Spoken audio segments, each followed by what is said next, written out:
신명기 20장은 거룩하신 하나님, 그 하나님으로부터 은혜를 받은 우리는 이 땅에 거룩한 모습으로 살아야 되는데 구체적으로 말씀하시는 내용입니다. 먼저 1절부터 8절에는 여호와의 총회에 들어올 수 없는 자들을 기록했어요. 여호와의 총회, 모임이란 뜻입니다. 여호와의 모임이란 뜻이에요. 어떤 모임이냐? 하나님이 택한 백성들의 모임이에요.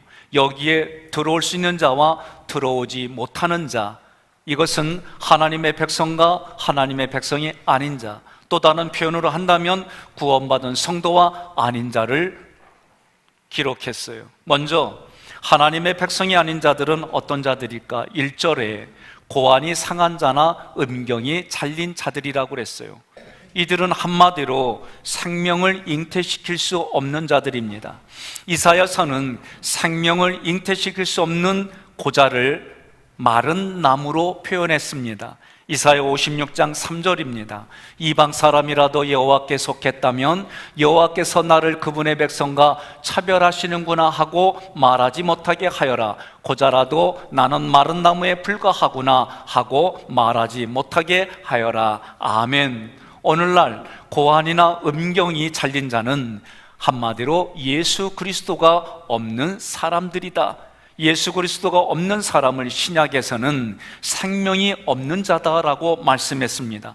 요한일서 5장 12절에 아들이 있는 자에게는 생명이 있고 하나님의 아들이 없는 자에게는 생명이 없다고 하셨습니다. 그렇다면 예수 그리스도가 있는 사람과 없는 사람을 어떻게 구별할까? 마음에 있는 것이 입으로 나오는 거예요. 요한복음 15장 7절에 하나님의 말씀, 예수의 말씀이 그 사람 안에 거하고 내가 내 안에 거하고 내가 너희 안에 거하면 무엇이든지 구하라 그리하면 이루리라. 구하는 것은 나의 필요를 구하는 것이 아니라 하나님의 나라를 구하는 거예요. 말씀이 내 안에 거한다는 것은 하나님의 말씀이 나의 생각입니다. 하나님의 말씀이 나의 가치입니다. 하나님의 말씀이 나의 모든 원칙입니다 라고 고백하는 거예요. 여러분, 나를 통해서 말씀이신 예수 그리스도가 내 입술을 통해 흘러나와서 다른 사람들에게, 심령이 가난한 자들에게 그 말씀이 흘러들어가서 그 안에 예수 그리스도가 심겨지는 거예요. 그래서 그의 마음에도 예수의 생명이 그 안에 흘러넘치는 거예요. 반면에 고안이 상하고 음경이 잘린 자들은 말씀이 그 안에 없는 사람들이에요. 가치관이 자기 생각이에요. 하나님의 말씀의 가치관이 아니에요. 자기 생각만 얘기하는 거예요. 말을 해도 자기의 생각만 얘기를 합니다. 여러분, 우리가 말을 할 때에, 대화를 나눌 때에 생각, 사실, 감정만 구분해도 여러분, 인지 오류에, 다시 말하면 내 생각의 오류가 많이 줄어들어요. 제가 이렇게 예를 들겠습니다. 뒤에 있는 김지호 목사님이 예를 든다면, 제가 여기 오기 전에 정말 힘들게 경험한 부목사님하고 너무 똑같게 생각되어지면 나도 모르게 볼 때마다 째려보고 있네. 뭐가 또 불만이요? 뭘 또 나를 힘들게 하려고? 여러분, 이게 사실이 아니에요. 이건 제 개인 생각이에요. 이런 생각이 들 때마다 제가 선포하는 거예요. 김지호 목사님과 그 목사님은 달라. 이 한마디만 얘기를 해도 되는데 여러분과 저는 살아온 경험들이 고정되어져 있어요. 상처로 받아들인 생각과 감정이 있어요. 부정으로 받아들인 생각과 감정이 내 안에 진처럼 확고하게 박혀 있어요. 그래서 그렇게 말하고 이야기하는 거예요. 그럴 때마다 나의 생각은, 나의 감정은, 그리고 사실대로 이야기하는 거예요. 사실은 뭡니까? 간단해요. 나를 보고 있을 때도 그냥 나를 보고 있네, 사진 찍듯이 말하기만 하면 되는 거예요. 그런데 여기에 내 생각과 감정을 어떻게 집어넣느냐? 전혀 다릅니다. 나를 보는데 웃는지 안 웃는지 모르지만 내가 이렇게 생각하는 겁니다. 모나리자 미소로 나를 보고 있네. 이러면 내 마음이 기뻐져요. 그런데 아이고 째려보고 있네, 이러면 마음이 불편해져요.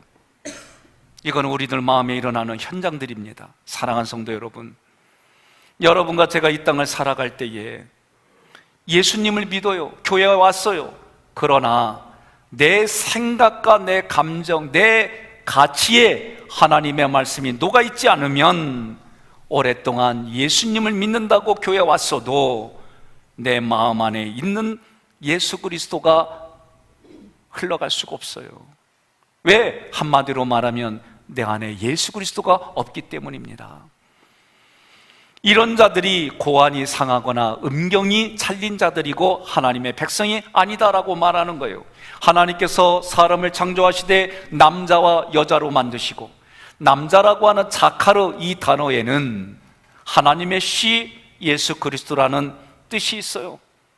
여자라고 하는 단어 네케바에는 진리를 담는 그릇이란 뜻이 있어요. 결국 사람의 정의는 육신적으로는 남자와 여자가 구별되어져 만들어졌는데, 하나님의 형상과 모양이라고 하는 이 원래의 뜻은 진리를 담는 그릇 안에 예수 그리스도를 담은 모습이 사람이다 라고 말하는 거예요. 그 사람에게 복을 주셨어요. 창세기 1장 28절에 생육하고 번성하고 땅에 충만하라, 땅을 정복하고 다스리라 말씀하셨어요. 육신적으로 우리의 자녀를 낳아가는 것만 이야기하는 것이 아니라 진리를 담은 그릇, 예수를 품은 그릇, 예수님을 마음으로 영접한 사람들을 이 땅에 나아가고 번성하고 충만하게 하라는 거예요. 그래서 예수님이 우리에게 주신 말씀의 가치관을 가지고 정복하고 세상을 다스리고 관리해서 우리의 후손들에게 넘겨주라는 말씀입니다. 하나님의 형상과 모양으로 지어진 이 모습이 예수 그리스도를 다른 사람의 마음에 출산하여 심어주라고 하는 말씀인 거예요. 결국 생육하고 번성하고 땅에 충만한 복이 내 삶의 실제가 되는 것은 무엇이냐? 나를 통해 배우자가 예수를 믿고 구원을 받으며 서로가 성령 안에서 한 생각, 한 마음, 한 방향으로 나아가는 거예요. 나의 육신의 자녀들이 예수의 이름으로 구원받고 성령의 충만함으로 같은 생각, 같은 마음, 같은 방향으로 나아가는 거예요.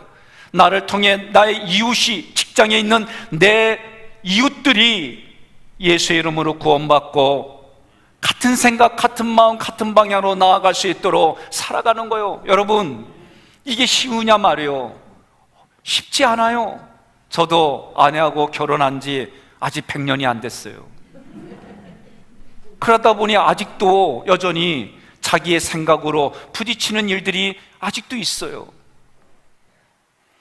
제가 마음이 편하고 육신도 편하면은 그래도 많이 조율이 돼요.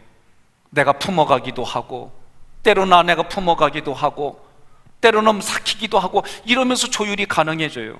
그런데 육신이 피곤하고 마음이 쪼달리기 시작하면 아내의 생각, 배려보다는 내 생각, 내 이주로 먼저 가는 거예요. 100년이 돼야 이 일들이 가능할까 생각을 해보는 거예요. 그래도 많이 줄어들었는데 여전히 부딪힐 때가 있는 모습을 보게 돼요. 여러분, 자녀들도 마찬가지입니다. 부모가 말하면 그 말에 예 하며 나아가는 일들이 어린아이일지라도 그게 많지 않아요. 이제 부모의 말을 알아듣는 어린아이에게 먹을 걸 줘요. 아빠한테 그러면 주는 경우도 있지만 안 주는 경우도 있어요. 애가 더 배고파 봐요. 안 줘요. 그런데 아이들이 부모가 늘 주니까, 거기에 익숙하니까 언제든지 부모에게 손을 벌리는 일들이 어린아이들의 모습을 보면 알 수가 있어요.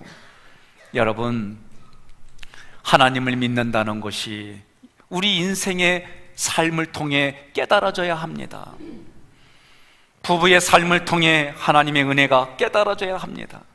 자녀들을 키워가며 아버지이신 하나님의 마음이 깨달아져야 합니다. 결국 나를 통해서 성삼일체 하나님이 흘러가는 삶의 모습인 거예요. 이것이 믿음 위에 덕을 베푸는 모습인 거예요.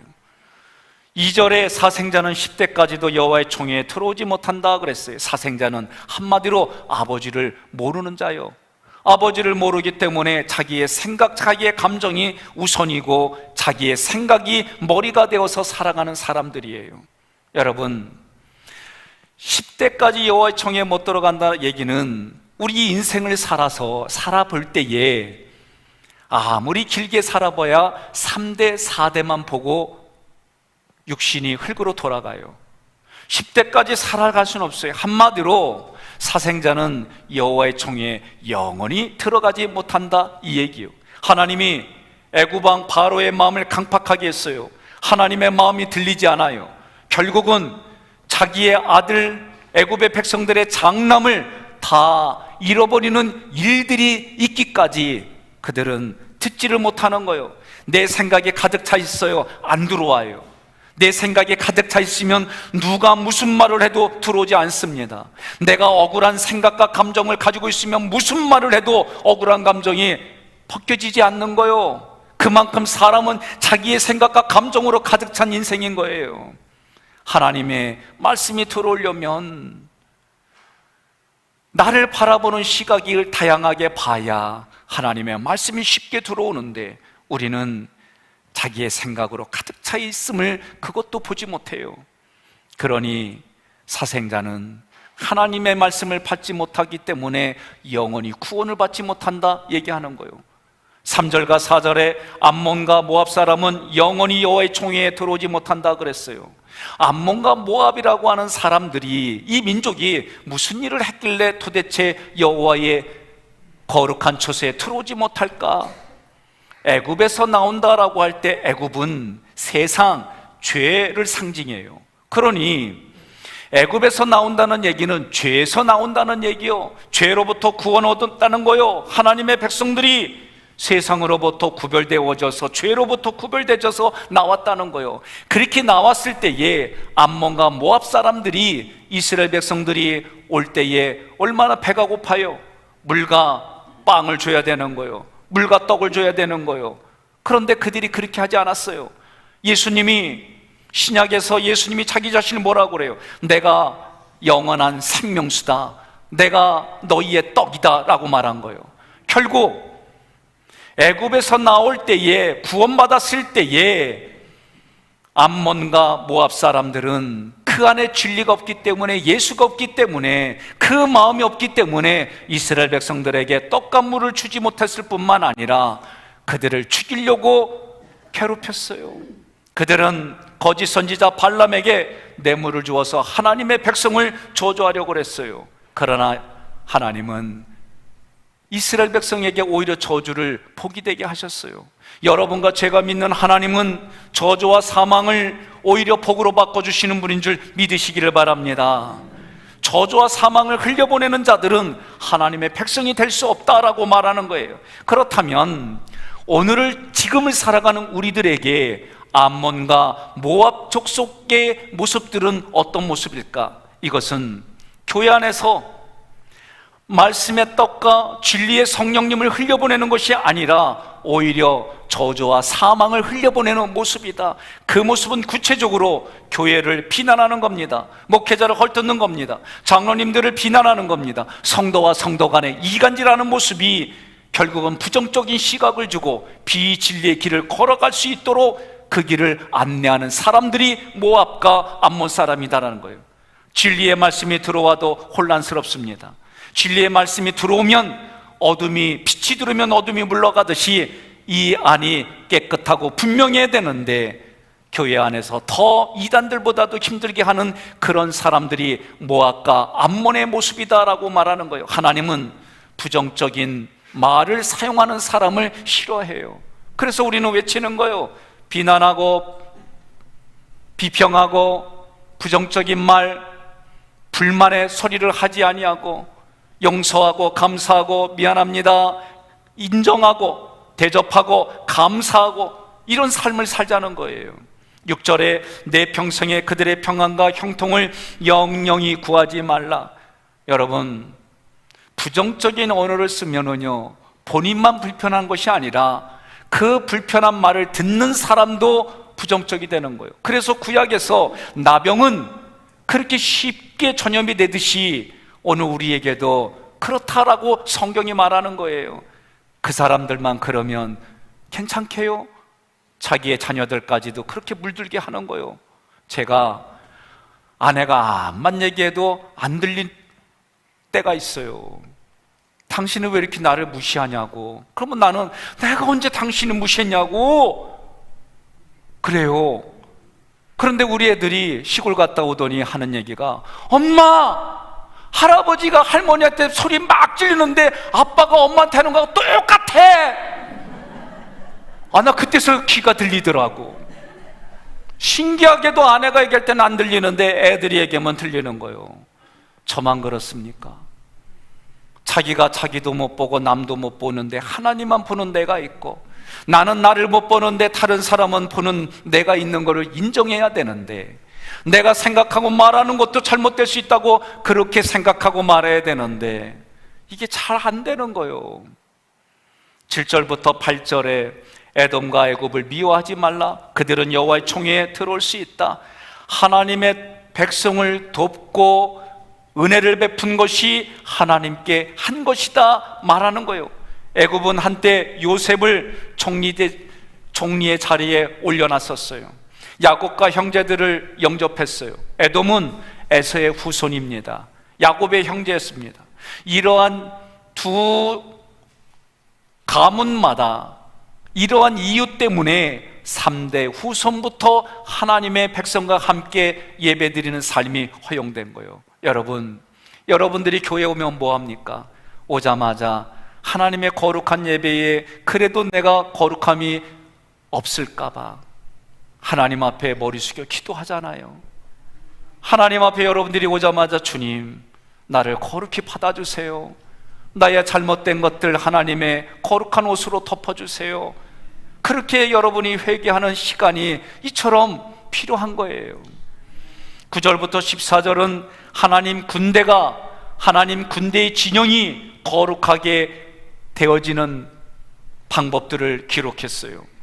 9절에 하나님께서 이스라엘 백성들에게 적과 싸우기에 출전을 준비할 때에 모든 악한 일을 삼가라고 그랬어요. 이렇게 말씀하신 이유가 있습니다. 그것은 거룩하신 하나님은 거룩한 백성을 통해서만 일하시기 때문에 그래요. 삼손이 들릴라를 매우 사랑했어요. 들릴라라는 이름은 삼손의 등짝에 탈싹 달라붙어서 영적인 것을 빼먹는 여인이 들릴라요. 영적인 걸 다 빼먹으니까 어떻게 해요? 남은 게 없어요. 과거처럼 힘을 쓰려고 그러니까 안 돼요. 결국 블레셋 사람들에게 잡혔습니다. 두 눈이 뽑혔습니다. 연자맷돌에 묶여서 연자맷돌만 돌리는 사람이 되어졌어요. 여러분, 거룩함을 잃어버리면 이 모습이 됩니다. 겉모습은 교회의 성도요, 겉모습은 예수 믿는 사람이요, 그러나 영적인 길, 사람의 길을 분별이 안 되는 거예요. 왜? 두 눈이 뽑혔기 때문에. 세상을 볼 수 있는 눈이, 영적으로 분별할 수 있는 눈이 뽑혔기 때문에 교회와 성도가 무기력해지면 그럴 수밖에 없습니다. 14절, 내 진을 깨끗이 하면 너를 떠나지 않겠다 하셨습니다. 거룩하신 하나님께서 거룩한 자들을 통해 일하시고 그들과 함께 하려고 하나님이 구약에서 이스라엘 백성들에게 내가 너와 함께 하겠다, 함께하는 장소 성막을 만들어라, 거기서 내가 너희를 만나주고 말하겠다. 여러분, 신약에서는 그 하나님이 거하는 전이 너의 육신이다 라고 말하는 거예요. 그러니 하나님이 나와 함께 하시고 함께 하시는 하나님이 나를 만나주시고 말씀하시려면 여러분과 저는 여전히 죄 아래 있다고 한다면 그 관계가 깨지는 거예요. 하나님이 왜 나에게 얼굴을 돌리시느냐? 너희의 죄악이 하나님의 얼굴을 막는다 얘기했어요. 여러분, 코로나 하나님 앞에 우리의 죄악을 회개해야 됩니다. 영적으로는 죄악을 회개해야 되는 거예요. 이제 우리의 마음에 그리고 육신을 위해서 지혜가 필요하고 또 하나님 앞에 눈물을 흘리며 기도하는 거예요. 여러분, 저는 히브리서 11장을 볼 때마다 한동안 이해할 수가 없었어요. 제 마음속의 기대는 하나님의 사람이라고 한다면 이렇게 성공하고 번영하고 모든 악한 것으로부터 지켜줘야 되는 거 아닙니까? 이게 제가 어렸을 때의 생각이에요. 그러니 히브리서 11장의 믿음장을 보면 이해가 안 되는 거예요. 하나님을 믿어서 믿음의 성숙함이 있고 믿음의 완성이 있는 사람들이 왜 이렇게 비참하게 죽어야 되는 거예요? 저의 고민이었어요. 그러나 성경을 구속사 관점으로 읽기 시작하고 그런 자료들을 연구하고 그런 자료들 때문에 고민하다 보니 여러분, 믿음의 성숙함은 어떤 자리에 어느 자리에 있든지 하나님의 말씀이 흘러가는 역할을 감당하는 거예요. 굳이 이렇게 말하면 좀 이해가 될는지 모르겠어요. 아내가 암을 치료받으면서 방사선에 쏘이게 되는 그런 시간이 있었어요. 애들이 어리기 때문에 다 외갓집으로 다 보냈어요. 그리고 저는 있는데 아내 혼자 있는 방에 제가 물건을 가지고 갖다 주고 그러니까 아내가 가까이 오지 말라고, 당신에게도 이런 것들이 영향을 끼쳐서 그러면 어떡하냐고. 아무리 조심해도요 50이 넘어가니까 단어가 기억 안 나고요 옛날 일도 까물까물하고요 그러더라고요. 예? 그때 저를 해서 화를 났는데 저는 그게 더 화나는 거예요. 이렇게 부부관계가 이래요. 그럼에도 불구하고 그 자리에 함께 있어주는 것이 남편의 몫이 아닌가, 저는 그 생각이에요. 마찬가지예요. 여러분, 결혼을 한다라고 할 때에 세상에서는 야, 네가 좋은 결혼을 하려면, 유익이 되고 이익이 되는 결혼을 하려면 이런 직업을 가져, 그러면 열쇠 3개를 가져온단 말이요. 이런 얘기들이 한동안 회자됐어요. 그래서 사자 붙은 얘기, 검사, 의사, 목사, 목사는 아니구나, 뭐 이런 얘기들이 많았어요. 그 조건이 행복해집니까? 그것이 사라지면 그 행복이 유지됩니까? 그렇지 않아요. 오늘 말씀을 통해 행복한 인생이 무엇인지 다시 한번 깨닫기를 바랍니다. 하나님은 나의 내면을 깨끗하게 하는 자를 들어쓰겠다는 거예요. 디모데후서 2장 20절로 21절 말씀에 여러 그릇이 있지만 그 그릇 중에 귀하게 쓰고 천하게 쓰는 게 있는데 주인이 늘 쓰는 것은 21절에 깨끗하게 하면, 자기를 깨끗하게 하면 귀히 쓰는 그릇이 되어 거룩하고 주인의 쓰심에 합당하며 모든 선한 일에 준비함이 되리라. 아멘. 여러분, 많은 사람들이 스펙을 가지려고 그래요. 그 스펙을 가지려고 하는 이유가 뭐예요? 잘 먹고 잘 살고 잘 되려고 스펙을 쌓는 거예요. 사람들에겐 때로는 그런 게 필요할 수도 있어요. 그러나 하나님이 필요로 하는 사람은 내면이 깨끗한 사람이에요. 옆에 분에 인사하겠습니다. 나는 하나님 보시기에 내면이 깨끗한 사람이에요. 아니, 왜 나만 봐요? 응? 옆에 분을 보고 하는 거요. 그 이유가 뭐요? 예수의 피로 씻겼기 때문에 그런 거요. 사랑하는 성도 여러분, 10절부터 11절, 몽설을 잘 처리하여 외부적 불결을 막으라고 그랬어요. 몽설은 쉬운 말로 몽정이요, 사춘기 때 일어나는 현상들이기도 해요. 다시 말하면 꿈속에서 성적으로 쾌락을 느껴서 남자애 같은 경우 정액이 나오는 거예요. 이게 몽설이고 몽정이요. 여성도 마찬가지예요. 이거는 한마디로 말하면 내 본능대로 살아가는 삶을 이야기하는 거예요. 여러분, 마음 가는 대로 살아보시오. 하나님이 기뻐하는 일을 하는가? 안 그래요? 어느 기사를 읽었습니다. 중국에서 신흥 부자들이 자기의 몸매 유지를 위해서 애에게 젖은 안 먹이는 거예요. 왜? 몸매 유지하려고. 그런데 돈이 없어서 가난한 자들은 자기 아들에게 젖을 안 먹이는 거. 왜? 그 부잣집에 그 젖을 먹이려고. 한쪽은 돈이 없어서 젖을 못 먹이고 한쪽은 돈이 많아서 젖을 못 먹이고. 이게 무슨 현상입니까? 이런 일들이 한마디로 말하면 자기의 본능대로 사는 거예요. 혹시라도 자기의 본능대로 살아서 자기의 몸을 더럽히면 어떻게 해야 되느냐? 11절, 해질 때에 목욕하고 해진 후에 전에 들어올 것이요. 목욕한다는 것은 여러분, 우리의 육체가 더러워지면 물로 닦아내는 거예요. 마찬가지로 우리의 죄로 인해서 영혼이 더러워지면 물이신 말씀으로 닦아내됨을 믿으시기를 바랍니다. 하나님의 말씀 자체에는 그 말씀이 내 안에 들어오면 죄가 무엇인지 알게 해주는 거예요.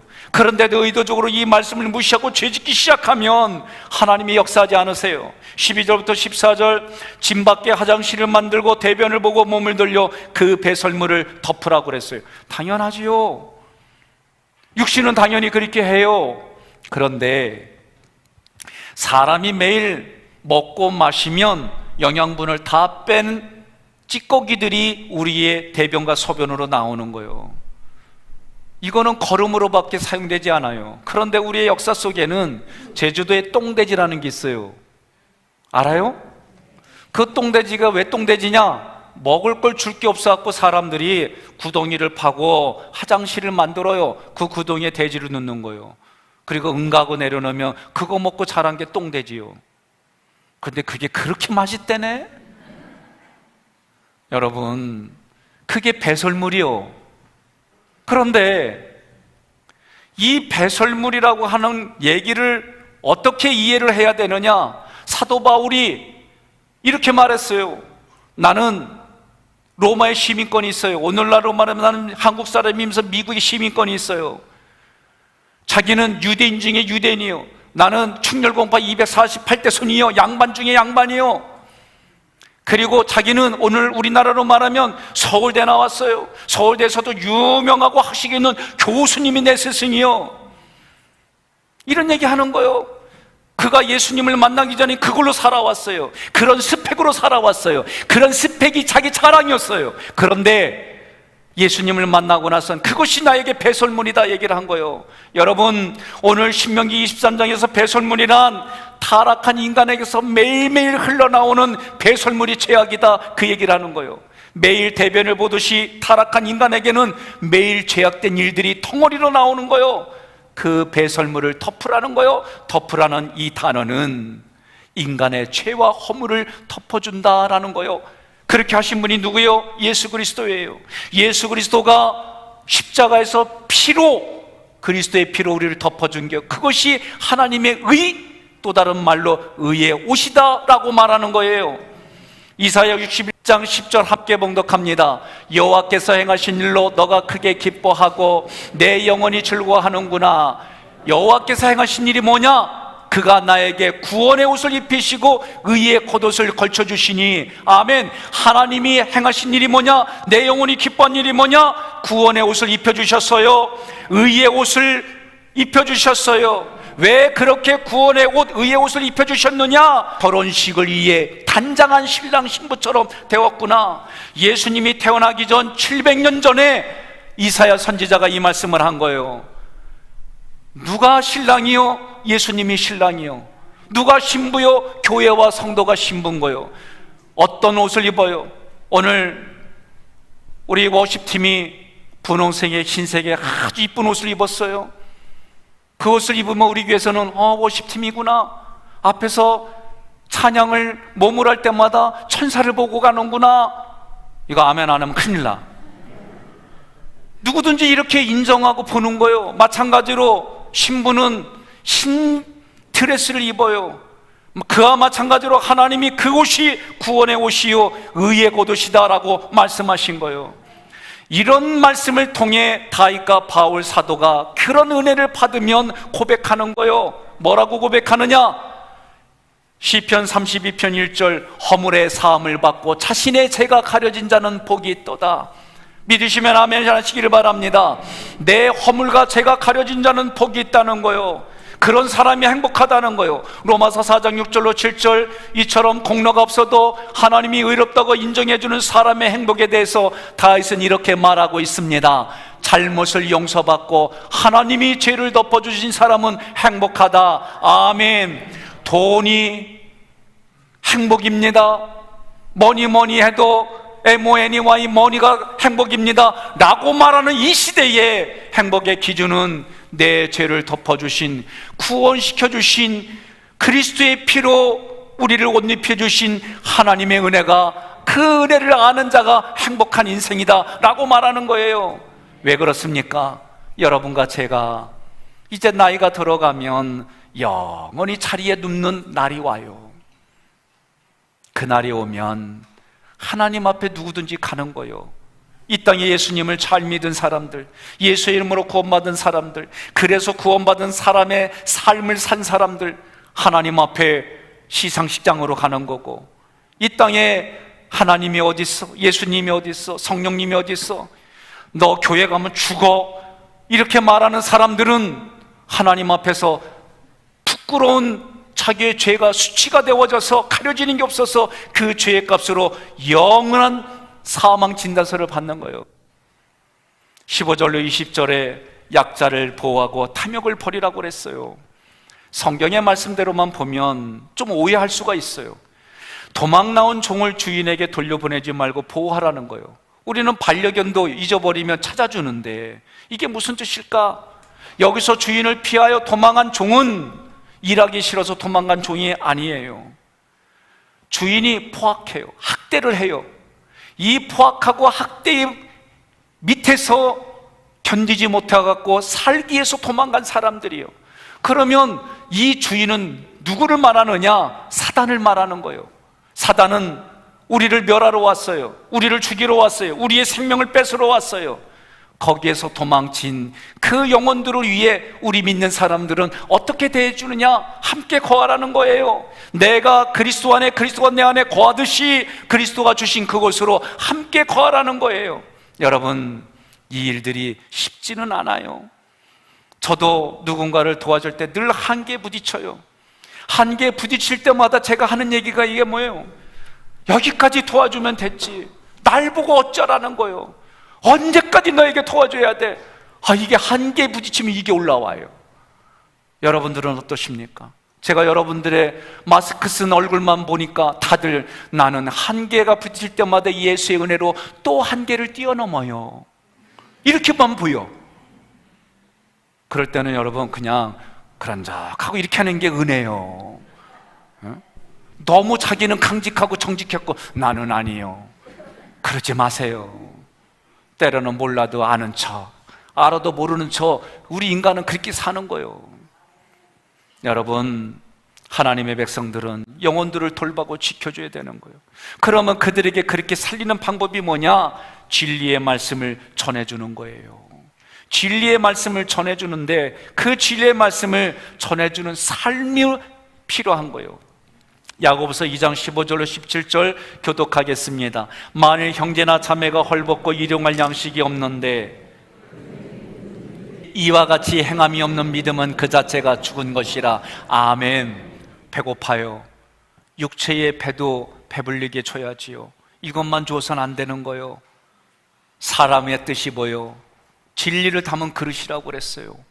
그 안에 진리가 없기 때문에 진리를 담아주고 육체의 빈배에 먹을 것도 주고, 이것이 진정한 구원이다라고 저는 말하는 거예요. 17절로 18절에 장기나 미동이 없게 하고 그들의 소득을 하나님께 가져오지 말라 그랬어요. 장기는 몸을 파는 자요, 미동은 얼굴이 매우 곱게 생긴 사내 아이를 말해요. 그런데 이렇게만 말하면 뭔 뜻인지 몰라요. 여기서 쓰인 미동은 두 번째 뜻이 있어요. 남자끼리 성교를 할 때 밑에서 당하는 아이를 미동이라고 말하는 거예요. 여러분, 여기저기서 이런 얘기가 들려와요. 우리나라의 고등학교 청소년들이, 중학교 청소년들이 이런 미동의 일을 하는 일들이 있다는 거예요. 여러분, 기도합시다. 돈을 벌기 위해서 그렇게 하는 게 잘못됐다고 말하는 거예요. 18절에 장기나 미동이나 번돈, 그 장기가 번돈가 미동이 번돈가 개 같은 자의 소득, 개 같은 자의 소득, 이것을 하나님께 가져오지 말라는 거예요. 무슨 얘기입니까? 개 같은 자는 역시 매춘하는 자를 말하는 거예요. 성경에서 말하는 간음과 매춘은 우리 마음의 상태예요. 마음에 있는 것이 나오는 거예요. 마음에 있는 것이 손과 발로 나오는 거예요. 내 마음에 있는 대로 보게 돼 있어요. 내 마음에 있는 대로 듣게 돼 있어요. 내 마음에 있는 대로 말하게 돼 있어요. 장기나 개 같은 자는 한마디로 하나님을 섬기는 게 아니에요. 땅에 하나님이 아닌 다른 것으로 섬기는 자들을 말하는 거예요. 그들은 오직 땅의 것만 귀하게 섬기는 거예요. 여러분, 하나님은 그들이 드리는 예물, 그들이 드리는 예배, 그들이 드리는 기도와 찬송을 받지 않겠다고 하는 거예요. 하나님이 가장 중요하게 여기는 게 구약의 표현으로 말하면 내 마음과 뜻과 정성을 다하여 주 너의 하나님을 사랑하라. 그 얘기는 마음 다해서 하나님을 사랑하라는 거예요. 이 마음 안에 뭐가 있어요? 진리이신 예수 그리스도가 있는 그 마음을 하나님이 기뻐하는 거예요. 19절로 20절에 믿음의 형제들에게 돈을 구워주고 이자를 취하지 말라는 거예요. 믿음의 형제는 사랑하고 돕고 베풀 대상이지 이용의 대상이 아니라는 거예요. 탐욕 때문에 믿음의 형제를 이용하지 말라는 거예요. 믿음의 형제들에게 거저 주든지 이자를 받지 말고 빌려주라는 거예요. 20절 후반절에 내가 들어가서 얻을 땅에서 내 손으로 하는 범사의 복을 내리시리라. 믿음의 형제에게 구워주고 이자를 받지 않으면 하나님이 대신 갚아주신다 말씀하는 거예요. 21절로 25절의 내용을 보면 서원하는 내용과 가난한 이웃을 위한 규례를 기록했어요. 21절부터 23절의 말씀이 하나님께 서원을 했으면 갚기를 더디게 하지 말고 서원한 대로 차원하는 예물로 드리라는 거예요. 무슨 얘기냐? 여러분, 서원을 왜 합니까? 서원을 왜 합니까? 한마디로 말하면 주님이 나에게 은혜를 베풀어 주셨어요. 이게 너무 내 안에 감사해요. 그래서 내가 서원을 하는 거예요. 약속을 하는 거예요. 여러분, 왜 결혼했어요? 이 사람이 나에게 너무나도 감동적인 언어와 삶으로 나에게 결혼해달라고 하니까 내가 서원하는 거예요. 뭐라고? 결혼하겠다고. 이게 약속이요. 오늘 지금 성경은 그렇게 말하는 거예요. 하나님이 먼저 나에게 은혜와 사랑을 베풀어 주신 것이 너무나도 귀하고 고결하여 하나님, 이 몸 다해 주님을 사랑합니다, 이 몸 주님께 드리겠습니다 라고 서원하는 거예요. 그래서 사도 바울이 디모데에게 말하기를 너 자신을 하나님 앞에 드리라고 말하는 거예요. 시편 22편 25절 함께 있습니다. 많은 사람들이 모인 가운데 내 찬송이 주께로부터 나옵니다. 주를 경외하는 사람들 앞에서 내가 내 서원을 지킬 것입니다. 아멘. 시편 50편 14절에는 그렇게 서원했다면 내가 참으로, 하나님이 말씀하시는 거예요. 하나님 자신이 참으로 너에게 원하는 것은 진정한 감사와 서약을 지키는 일이다. 아멘. 24절로 25절에는 이웃의 포도원이나 곡식밭에 들어갈 때는 배불리 먹어도 된다는 거예요. 요새 이렇게 딱 큰일 나요. 1년치 농사 다 물어줘야 돼요. 이 말씀이 뭐라는 거예요? 포도원과 곡식밭은 교회를 상징하는 거예요. 그래서 말씀에 심령이 가난한 자가 교회에 오거든 하나님의 말씀으로 배불리 먹이라는 거예요. 여러분들이 오늘부터 나갈 때 처음 보면 배불리 먹고 갑니다 그러면 돼. 근데 진짜 배불리 먹었는지 안 먹었는지는 눈 보면 알아. 그러니까 어떤 사람이 아예 선글라스 끼고 나가더라고. 여러분, 무슨 말씀을 하는지 이해하셨죠? 포도를 그릇에 담고 곡식에 낫을 대는 행위는 뭘 말하느냐? 하나님이 만나를 주실 때에 그 다음날 것까지 거두지 못하게 해서 왜 썩어요? 무슨 말이냐면 양식을 수고하여 먹고 나눠주는 삶이 아니라 먹기만 하는 거예요. 우리는 반드시 하나님의 그 모든 것이 나를 통해 흘려보내는 삶을 살아야 되는 거예요. 오늘 영상을 하나 준비했습니다. 이 영상은 참 특이해요. 아버지가 간이 망가졌어요. 아들이 자기의 간을 반을 이식해줬어요. 그런데 간 이식을 받으면 100명 중에 5명은 신장이 망가져요. 지금 이 영상의 아버지는 신장이 망가졌어요. 이 소식을 들은 아들이 주저함도 없이 바로 아버지에게 자기 신장을 또 주는 거예요. 이게 쉬운 얘기가 아니에요. 쉬운 얘기가 아니에요. 쉽지가 않아. 오늘 이 말씀을 보면서, 이 영상을 보면서, 이 실제를 보면서 아들이 얘기하는 거예요. 아버지로부터 그저 다 물려받았는데 내가 주는 게 당연한 거 아니냐고. 하나님이 나에게 물려주신 것, 내가 다른 이들에게 흘려보내는 이 일들이 당연하기 때문에 내가 한 일은 아무것도 없습니다라고 사도의 고백이 오늘 우리의 고백이 되길 바라며 감사합니다.